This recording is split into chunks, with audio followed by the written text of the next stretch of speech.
What if I told you that a Japanese car manufacturer built a race car so revolutionary, so dominant, that racing officials basically rewrote the rulebook just to kill it?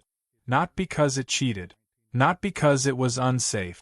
But because it dared to win using an engine that sounded like a banshee and burned fuel like tomorrow didn't exist. Picture this. It's June 23, 1991. The 24 Hours of Le Mans, the most prestigious endurance race on the planet. For decades, this has been European territory. Porsche, Ferrari, Mercedes, Jaguar. These manufacturers have turned this French circuit into their personal playground, with Porsche alone claiming 7 consecutive victories leading into this moment. The crowds expect another European victory. The smart money is on the Porsches, the Mercedes, maybe the Peugeot. Nobody, and I mean nobody, is looking at the orange and green car starting from 12th position on the grid. That car is the Mazda 787B. And in exactly 24 hours, it's going to shatter everything the racing world thought it knew about endurance racing. This is legacy motoring, and I spend way too much time thinking about legendary racing machines and the engineering stories behind them. If you're someone who geeks out over motorsport history, forgotten technology, and the cars that changed everything, make sure to hit the subscribe button and give this video a thumbs up if this helps you out. Here's the thing. This isn't just a story about a race win. This is a story about engineers who refused to follow convention, a driver who pushed through dehydration so severe he lost 7 pounds during the race, and an engine design so unusual that most manufacturers thought it was a complete dead end. The 787B didn't just win Le Mans.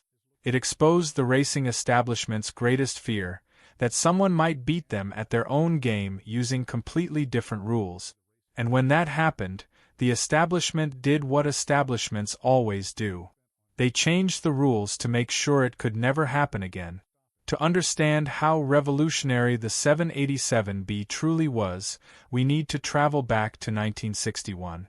That's when a German engineer named Felix Wankel finally perfected something that automotive engineers had been trying to crack for decades. A rotary engine that actually worked. Instead of pistons going up and down like in a conventional engine, the Wankel rotary used triangular rotors spinning in a figure-8 pattern inside an oval housing. No valves, no camshafts, no reciprocating mass. Just smooth, continuous rotation. When Mazda licensed this technology in 1967, they were the only manufacturer crazy enough to bet their future on it. General Motors tested it and walked away. Mercedes-Benz tried it and gave up. Citroën built a few cars and abandoned the whole thing. Even NSU, the German company that co-developed it with Wankel, eventually threw in the towel. But Mazda saw something everyone else missed. Look, most people don't realize how much faith it took for a relatively small Japanese manufacturer to go all in on an engine design that the entire automotive world had already written off. They weren't doing it for publicity. They genuinely believed in the technology, and they were willing to spend decades proving everyone else wrong. By the late 1980s, Group C racing, the premier prototype class at Le Mans, was in serious trouble. Costs were spiraling completely out of control. Mercedes was reportedly spending over $100 million a year on their program. Porsche wasn't far behind. The smaller manufacturers were getting priced out, and even the big players were starting to question whether it was worth it. The organizers needed to do something to control costs and attract more entries. Their solution was new regulations for 1991 that essentially transformed Le Mans into a Formula One race with covered wheels. 3.5-liter naturally aspirated engines only. No more turbos. No more big displacement motors.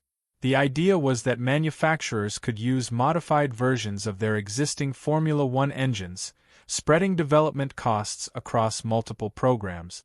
Peugeot loved it because they already had a 3.5-liter V10 from their Formula One effort.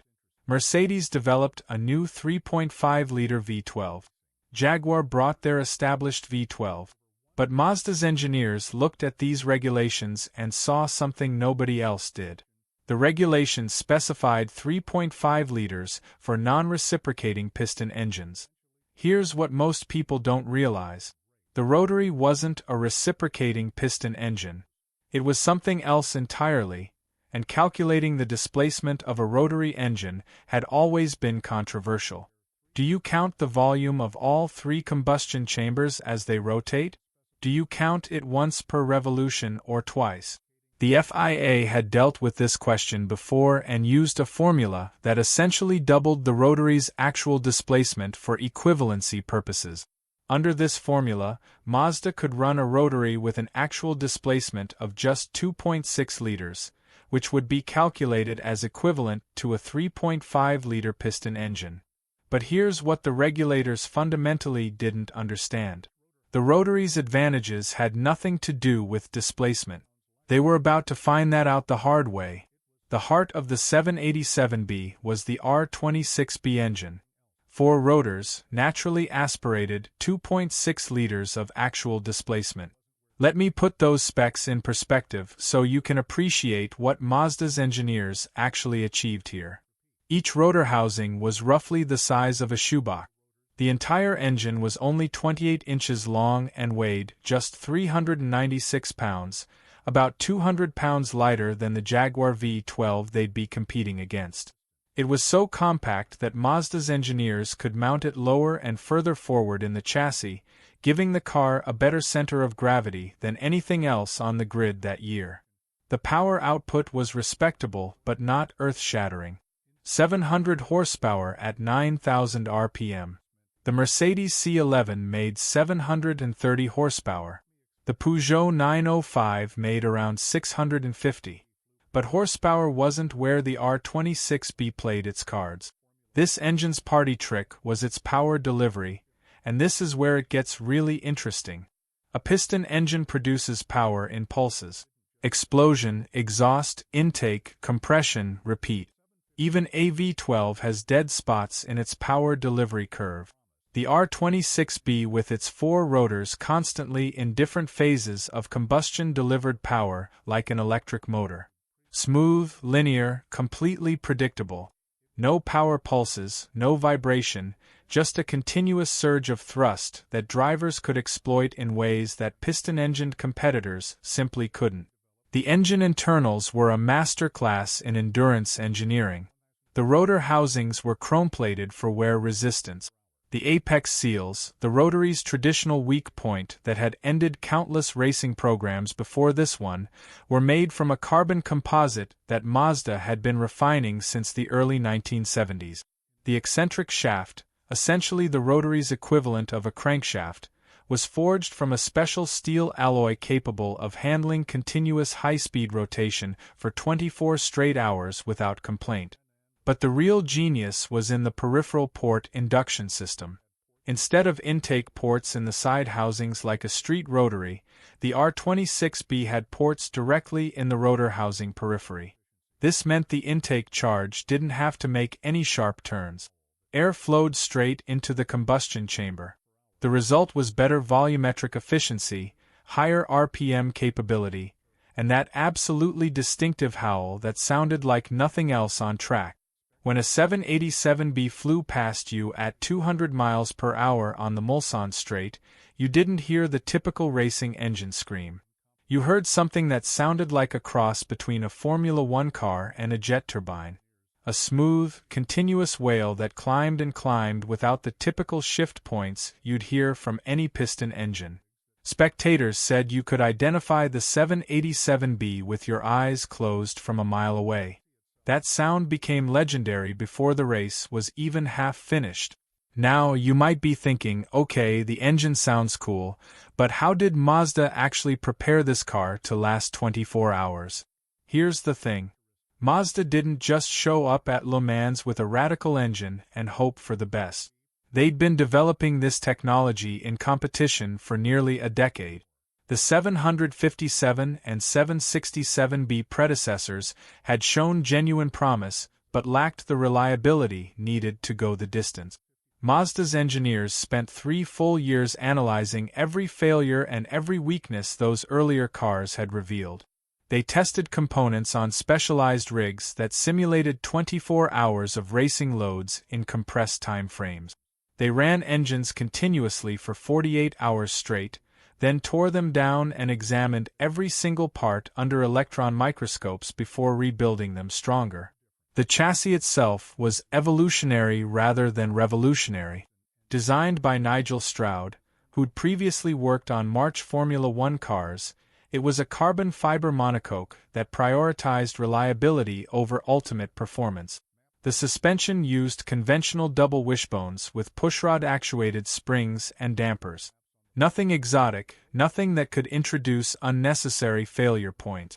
The Dunlop tires were specifically developed for the car's unique weight distribution and power delivery characteristics, because the smooth rotary power meant the tires loaded up differently than they would behind a conventional engine. The aerodynamics told a similar story of calculated restraint. The 787B produced about 1,300 pounds of downforce at 200 miles per hour. Decent but not exceptional. The Mercedes C11 generated more. The Peugeot 905 was actually slipperier through the air. But Mazda's engineers had learned something painful from their years of Le Mans heartbreak. The fastest car rarely wins a 24-hour race. The car that breaks the least wins. And that brings us to the driver lineup, which on paper looked like anything but a championship-winning combination. Mazda assembled a curious mix for their 3-car assault on Le Mans. The lead car, chassis number 55, got Johnny Herbert, Bertrand Gachet and Volker Weidler. Herbert was a Formula One driver with proven speed. Gachet was quick but could be erratic under pressure. Weidler was a sports car specialist who knew how to manage a machine over long stints. Not exactly an all-star lineup compared to the factory Jaguar and Mercedes teams loaded with proven endurance specialists. But Mazda had done their homework carefully. They didn't need the fastest drivers in the world. They needed consistent drivers who could adapt to the rotary's unique characteristics and execute a strategy with absolute precision over a full day and night of racing. The R26B's power delivery was so fundamentally different from a piston engine that drivers genuinely needed to recalibrate their entire approach.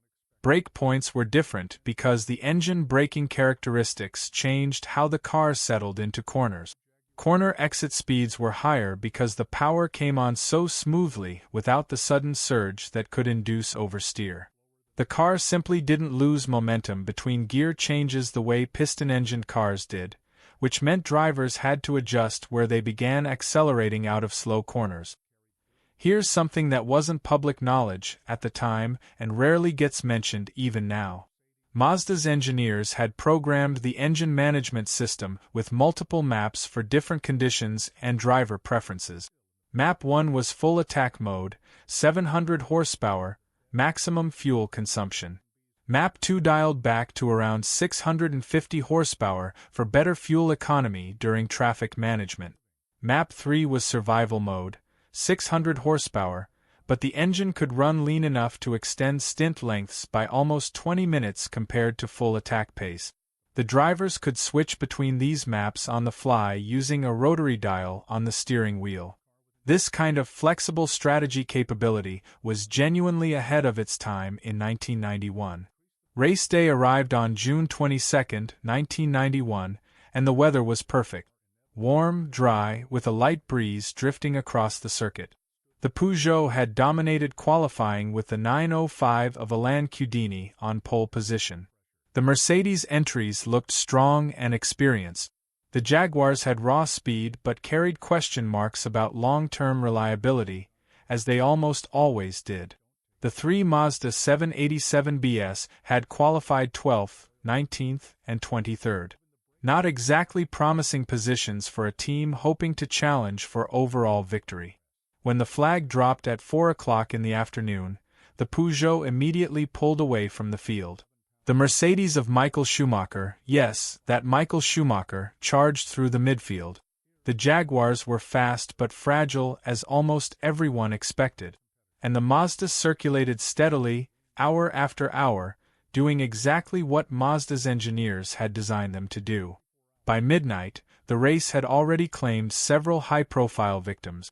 One of the Peugeots had retired with engine failure after looking almost untouchable in the early hours. A Mercedes had been involved in a crash and was out of contention.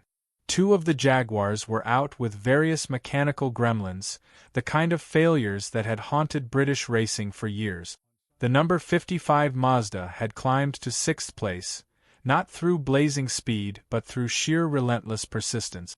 They were lapping about 2 seconds slower than the leaders in the early stages, but they weren't stopping as frequently for fuel, and the stops they were making were cleaner and faster than most of the opposition. Here's where the rotary's efficiency equation became genuinely decisive. Yes, the R26B was thirsty by modern standard. It consumed about 3.5 miles per gallon at race pace, which sounds terrible until you understand the complete picture. Because the engine weighed so much less than the V12s competing against it, Mazda could fit a larger fuel tank without exceeding the minimum weight limit set by the regulations. The 787B carried 32 gallons of fuel versus the 28 gallons in most competitors. Combined with the ability to switch to the lean engine map when racing in clear air, the Mazda could run for almost a full hour between fuel stops while the Mercedes and Jaguars were stopping every 45 minutes. Let that sink in for a moment because the math is extraordinary. Over 24 hours of racing, those extra minutes per stint meant the Mazda made approximately 6 fewer pit stops than its main competitors. At 50 seconds per stop, when everything goes perfectly, that's 5 full minutes of race time saved just by standing still in the pits less often. In a race decided by seconds after a full day of competition, 5 minutes is an enormous advantage that never shows up in the horsepower figures. The real advantage revealed itself in the dead of night, between 2 in the morning and 4 in the morning, when driver fatigue peaks and the small mistakes that end races start multiplying across the field. The 787B's smooth power delivery became a massive tactical asset that nobody had fully anticipated. Johnny Herbert later described it with remarkable clarity. In the dark, when you're tired and your reactions are just a little bit slower than normal, the Mazda was so incredibly forgiving. There were no sudden power surges, no unexpected wheel spin. It just pulled cleanly and consistently out of every single corner. That forgiveness during the most demanding hours of the race allowed the Mazda's drivers to maintain their pace while others were making the kind of small errors that cost time or, worse, ended races completely. By dawn on Sunday morning, the number 55 Mazda had worked its way into 4th place through pure attrition and consistent pace. The leading Mercedes had developed gearbox problems and was losing time with every visit to the pit lane.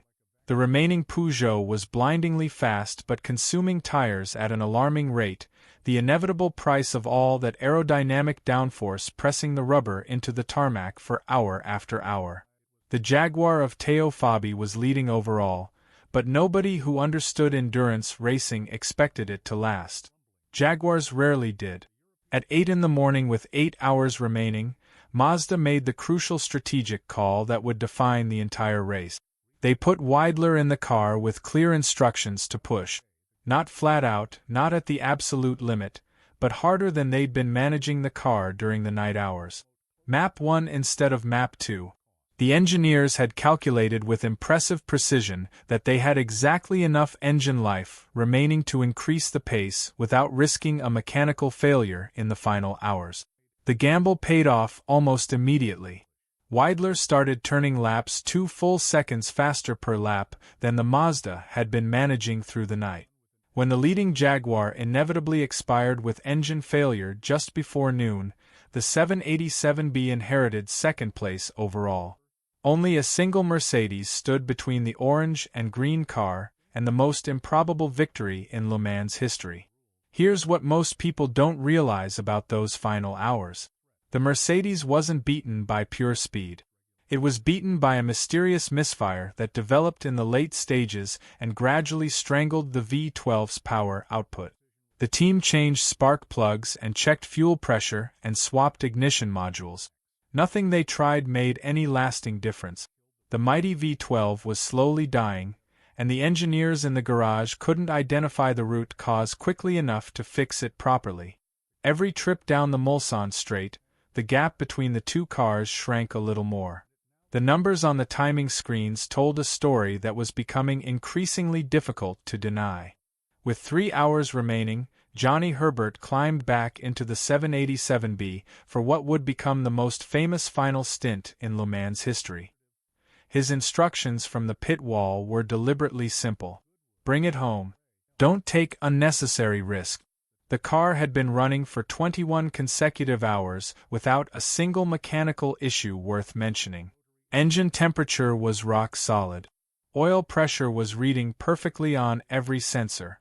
Even the brake pads had sufficient material remaining for another full 3 hours of racing without a change. The engineering margins that Mazda had built into every single component of this car were now paying dividends that no spreadsheet could have fully predicted. But here's what the television coverage didn't capture, what the commentators didn't know, and what only the people inside the Mazda garage understood fully in those final hours. Herbert was in serious physical distress. The 787B's cockpit temperatures had reached 140 degrees Fahrenheit through the race. The carbon fiber tub acted like an oven, radiating heat back at the driver from every direction. Herbert had already lost 7 pounds of water weight since the race began. His vision was starting to blur at the edges. His hands were cramping around the steering wheel. The team was radioing him every single lap just to confirm he was still coherent and in control. Herbert's response to those radio calls became legendary within Mazda's inner circle. "I don't care if I have to carry this thing across the finish line. We are winning this race."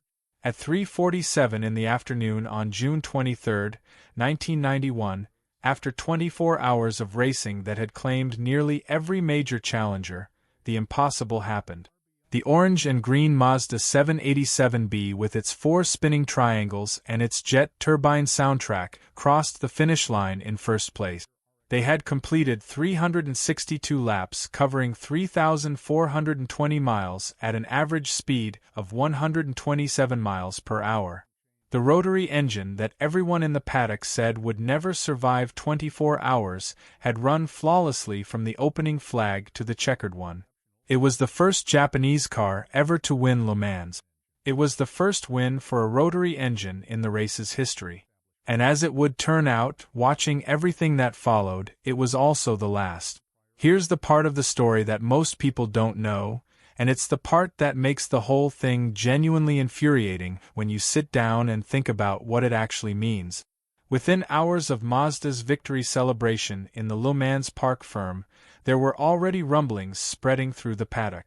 The European manufacturers were not happy. Peugeot filed a formal protest about the rotary's displacement calculation, questioning the equivalency formula that had been accepted and published in the regulations before the season even began. Mercedes questioned the fuel flow measurements that had been monitored throughout the race. Jaguar wanted the car's weight rechecked despite having their own problems to deal with. All the protests were dismissed by the stewards because the 787B was completely and unambiguously legal in every measurable way. But the damage was already done in the political corridors that actually control international motorsport. The FIA, the governing body of international motorsport, announced within weeks that for 1992, the regulations would change again. Only 3.5-liter piston engines would be allowed at Le Mans. No rotaries, no exceptions, no grandfather clauses for technology already developed. The official justification talked about promoting closer competition and controlling costs that were getting out of hand. The real reason, if you actually look at who benefited and who pushed for the change, was straightforward politics of the most self-interested variety. The European manufacturers had collectively spent hundreds of millions of dollars developing their piston engines for exactly these regulations. They'd made massive investments in the formula, And here came Mazda spending a fraction of that budget using a completely different technological approach and embarrassing them all at their most prestigious race. It wasn't simply that Mazda won the race. It's that they won using an approach that made everyone else's enormous investment look strategically foolish. Consider it from Peugeot's perspective for a moment. They had developed a complex, enormously expensive V10 engine requiring exotic materials, precision manufacturing, and years of Formula One development. Mazda won Le Mans with an engine concept from the 1960s that was fundamentally four triangles spinning in circles. The humiliation ran deeper than a single race result. The R26B was immediately banned from top-level competition. Not because it was too powerful, remember, it made less horsepower than several competitors. Not because it was dangerous in any demonstrable way. Not because it violated any rule that had existed before Mazda proved it could win. It was banned because it represented an existential threat to the established order of European motorsport, and the established order had enough political influence to simply eliminate the threat by changing the definitions. Mazda protested through every available channel. They'd spent years developing the technology specifically to comply with regulations that had been published and accepted. They had a 2-year program planned with an evolved 787C already in early development. The R26B still had significant untapped potential that the engineering team could clearly see on their data.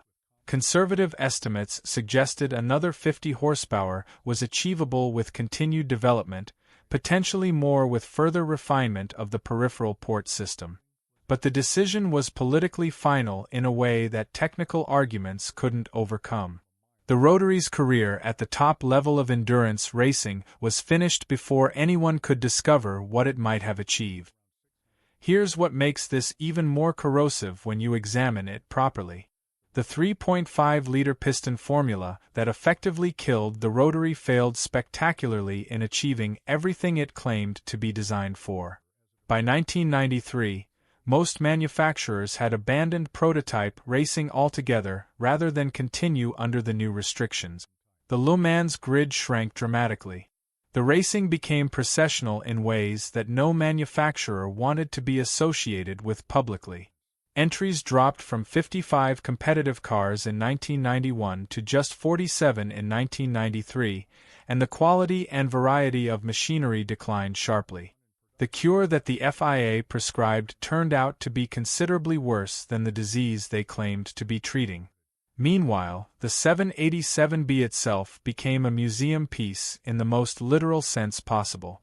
Mazda retained chassis number 55, the actual winning car, and it now resides in the Mazda Museum in Hiroshima alongside the manufacturer's other great artifact.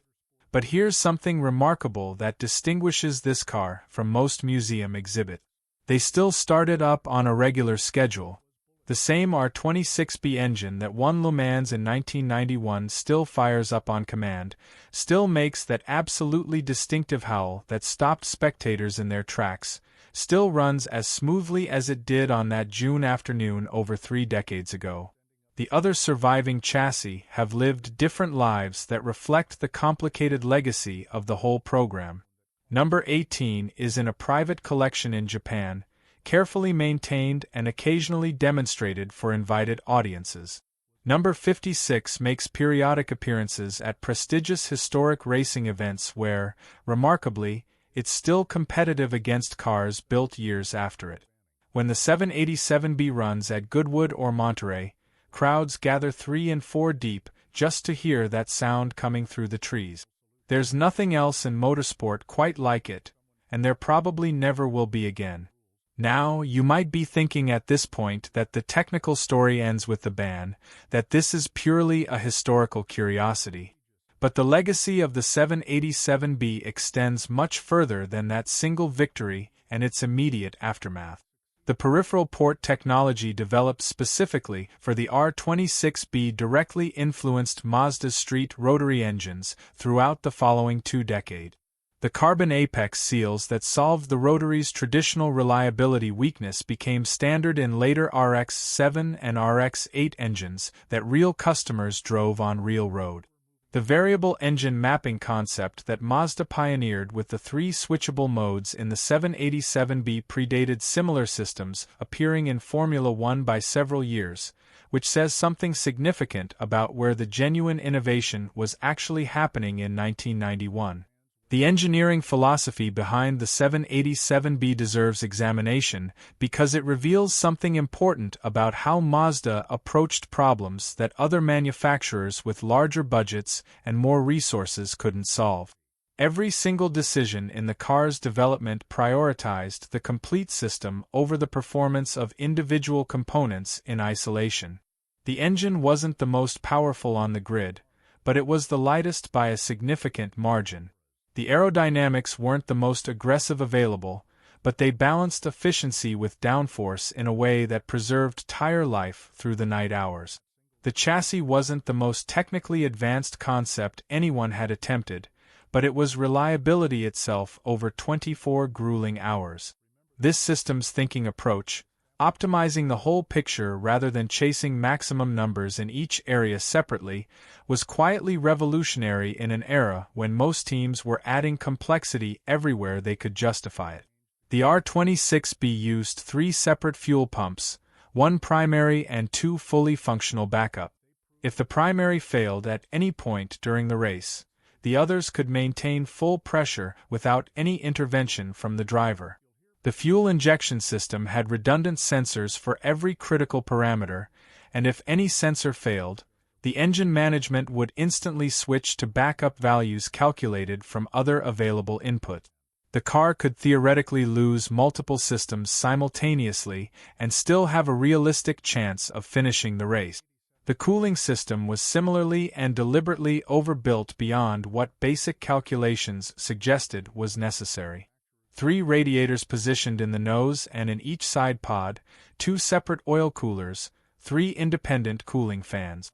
The entire system could dissipate nearly twice the thermal load that the engine actually produced under the most demanding conditions.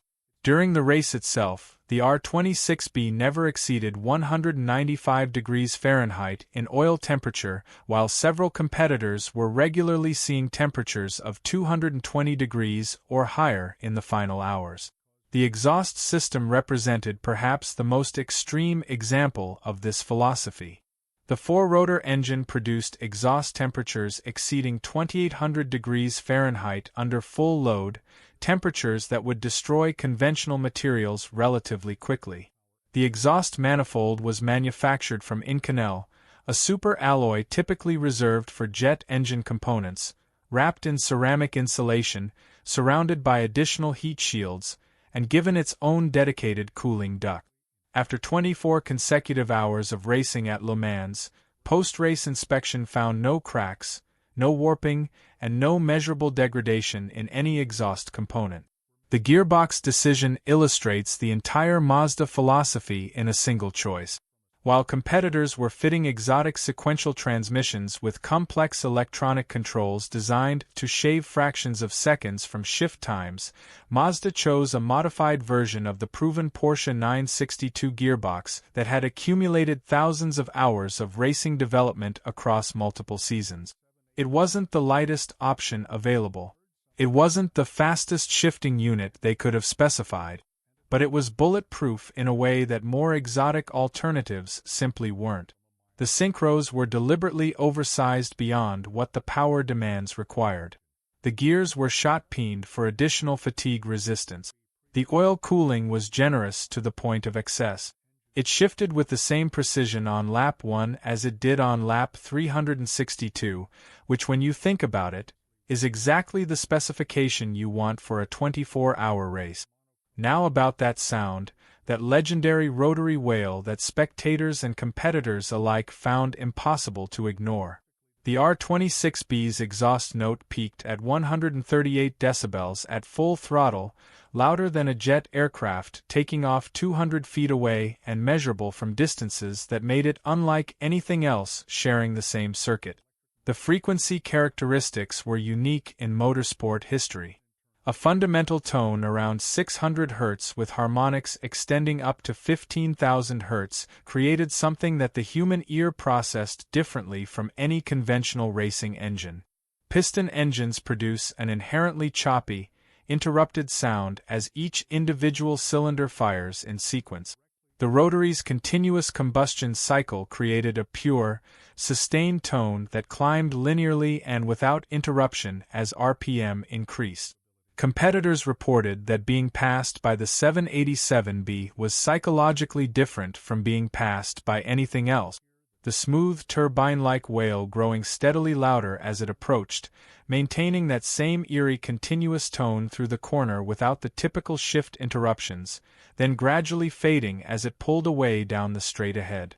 It sounded like something from science fiction, not a racing car built by an engineering team working with a budget that the European manufacturers would have considered inadequate for a single development season.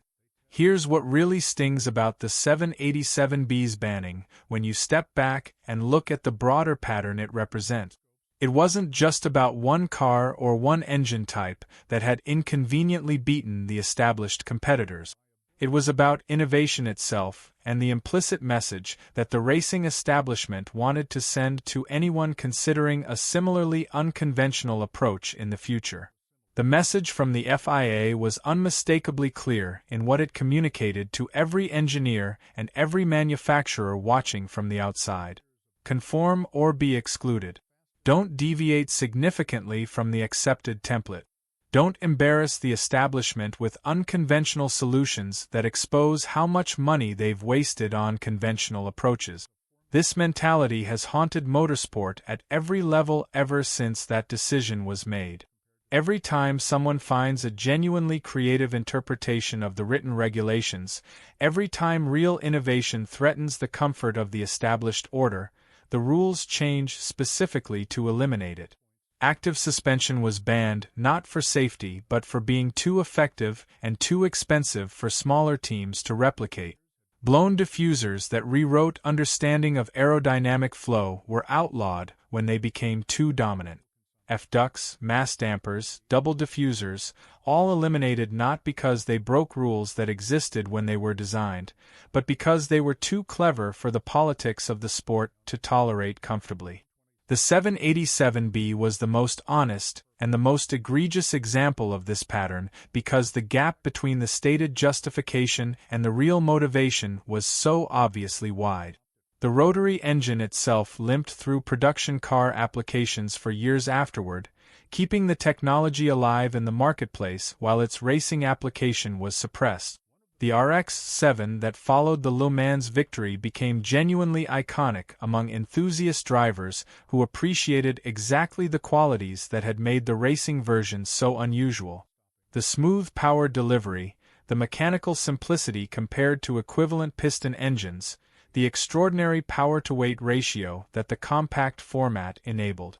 But emissions regulations and fuel economy standards that became increasingly stringent through the 2000s eventually succeeded where the racing ban had started, and in 2012 the last RX-8 rolled off the production line. Mazda never formally announced the death of the rotary in public terms. They simply stopped making cars that used it, which felt somehow more final than any official statement could have. The engineers who had dedicated careers to this technology watched it leave production without ceremony. But Mazda, to their genuine credit, never actually gave up on the rotary concept in their engineering departments or their long-term thinking. They continued quiet development programs, showed range extender concepts at motor shows, and filed patents for new rotor designs that addressed the emissions weaknesses with modern solutions. In 2023, Mazda launched the MX-30R EV, a compact SUV using a small single-rotor engine as a generator for an electric drivetrain. It's not the fire-breathing racing application that the R26B represented. The power outputs are modest and the purpose is entirely different. But it demonstrates that the technology retains unique advantages that nothing else can replicate. Smooth operation with minimal vibration. Compact physical dimensions that package easily around other drivetrain components. fewer moving parts than any equivalent piston engine. The fundamental qualities that made the R26B special at Le Mans are still present in that small generator engine, just expressed in a completely different context for a completely different purpose. Every June when Le Mans comes around and the cameras sweep the barriers and the grandstands fill with tens of thousands of people who've come specifically for this race, you'll see fans wearing orange and green who've never watched footage of 1991 but somehow know the story. You'll hear people talking about that distinctive sound that doesn't exist anywhere else in the racing world anymore. You'll find conversations in the paddock and online that keep returning to the same question that the 787B raised and never fully resolved. What might have happened if Mazda had been allowed to continue developing that technology? What would the R26B have looked like with another 50 horsepower and 2 more years of refinement? How many more Le Mans victories might have come from those 4 spinning triangles if the politics hadn't intervened when they did? The honest answer is that nobody knows, and that uncertainty is part of what makes the 787B's story so compelling and so frustrating in equal measure. We got one perfect race from this car, one 24-hour demonstration of everything that unconventional engineering excellence could achieve when given the space to compete fairly. And then it was gone, removed from the equation before the story could develop a second chapter. What the 787B really proved, and what its legacy genuinely represents beyond the trophy and the lap times and the famous engine note, is something about the nature of engineering progress itself. The races that people actually remember decades later, the cars that become genuine legends rather than footnotes, the moments that define entire eras of motorsport history, they don't come from playing it safe within comfortable boundaries. They come from taking risks that the establishment considers unreasonable, from trying something that everyone else has already dismissed as a dead end, from having the specific kind of courage that looks like stubbornness from the outside until the moment it actually worked. Mazda won Le Mans exactly once with the 787B. The car was then immediately banned, its technology outlawed, its potential development terminated before anyone could discover where it might have led. But in that single victory, in those 24 hours of perfect execution by engineers and drivers who refused to accept conventional wisdom as an actual limit, something achieved genuine immortality. It proved that David can still beat Goliath when David is willing to use a completely different approach. That innovation built with genuine understanding of the complete system can triumph over raw resources and established advantages. That sometimes the best solution to a difficult problem is precisely the one that nobody else is brave enough to attempt seriously. The next time someone tells you there is only one right way to approach something difficult, one accepted template, one path that serious people take, remember the 787B. Remember those 4 spinning triangles that conquered Le Mans when everyone watching expected a European victory. Remember that the establishment sometimes changes the rules not because you're wrong, but because you are absolutely right in a way they cannot afford to acknowledge. What do you think? Was banning the rotary the right call for the sport, or did racing lose something genuinely irreplaceable when they outlawed this technology? Let me know your thoughts in the comments below, because this is one of those debates that never really settles. And if you want more stories about legendary engineering and the cars and engines that changed everything about how we understand performance, make sure to subscribe to Legacy Motoring so you don't miss what's coming next. Until then, keep questioning the accepted template, and I'll see you in the next one.